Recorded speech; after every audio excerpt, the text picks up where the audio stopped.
Yeah.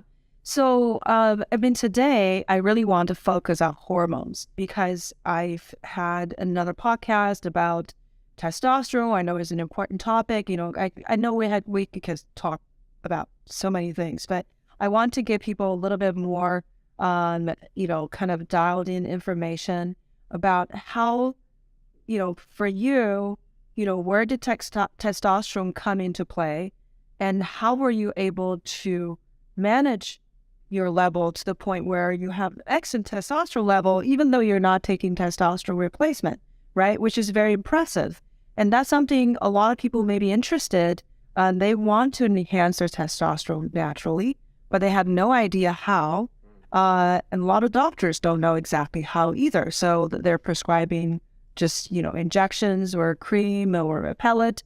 So I want you to share a little bit of, how did even testosterone even pop up on your radar, and just your experience with it. Yeah, good. This is so funny that we're talking about this now. Here I am at age 58. So I retired as a professional athlete at age 30. And so the rest of my adult life, I've had all these fun peak performance goals. I still like to compete in the old man track and field, high jump competition and speed golf and my fun stuff. But of course, the process is different because I'm not living and breathing and trying to get every ounce of my body into peak performance. And now my goals are to feel great, delay the aging process, age gracefully, continue to compete and pursue peak performance goals, and of course, optimize my hormone status and look at all these markers that represent disease risk and try to, correct that stuff and maintain my youthful energy as long as I can. The funny thing I'm smiling about is, like, back when I was racing,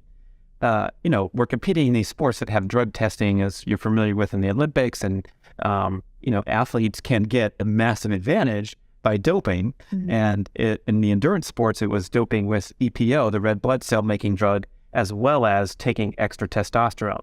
Because what happens when you train really, really hard is you deplete your hematocrit, you deplete your testosterone, you suppress your immune function, and then you have to go and rest on the couch and sleep a lot and try to recover, and then maybe get another workout in a few days later and build back up. But if you're overriding that with hormone replacement, we call that hormone replacement now, but like doping and hormone abuse would be more like what you see with the bodybuilders or the guys in the Tour de France who are doped off their ass and has nothing to do with health, where hormone replacement is trying to optimize your health and look at it a safe therapeutic level. So it's funny because here I am, years later now, realizing how popular hormone replacement is, especially for guys my age.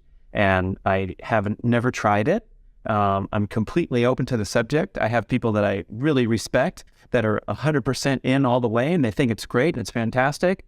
But my philosophy has always been to be as natural as possible and go through life with as much, feedback and natural approach with sleep, with diet, with athletic training, with fatigue. If I'm feeling tired, I don't want to override it with a non-steroidal anti-inflammatory or even a shot of caffeine, because I don't want to take that message and say, oh, you need to take it easy for a while. And that was really important as an athlete because, like I said, I made all these mistakes with overtraining. And if you start slamming 3 espressos before your planned 80-mile bike ride, you might feel pretty good, but maybe that day wasn't meant to be an 80-mile bike ride. It was meant to be a rest day. So I kind of hold on to this belief that when you override the body's natural metabolic and hormonal functions with an outside agent, you are paying some kind of a price. You talked about this when I interviewed you, where we're getting peptides and stem cells and things that are not doing the drug-like effect of overriding genetic function. And so ideally, these are getting our body to work better to heal and become stronger and delay aging. But when you override it with a drug therapy, you're kind of taking a different route and a different choice. And like I say, I'm completely open to the subject. And we might check back in 3 years or 5 years or 8 years, and I'll say, I'm doing everything I can, and I'm still experiencing adverse consequences related to chronological aging, and I want to be stronger and fitter, and I want to get my six-pack back. What can I do, Dr. Joy? Stem cells, peptides, hormone replacement. I'm open to all of it because we know modern medicine's going to help. But right now, I think and I want to make this message to everyone listening, watching, is like, you're obligated to do absolutely everything possible with your lifestyle behaviors and those variables before you should even look to outside intervention. And I'm not sure that theme is promoted quite enough. And I'm not sure how many people are actually going to do it. And here at a clinic is a real life, real people. People want a fix, want to feel better quickly, and they may not want to change their dietary habit. They may not want to change when they go to bed. They may not want to change the fact that they're drinking coffee or drinking some alcohol. So, can you still help them get better? So that's, it's, do we want a purist approach, right, or do we want to be more practical? And so it's a good question. But for people with discipline, which I assume a lot of people who are interested in health optimization, a lot of them have the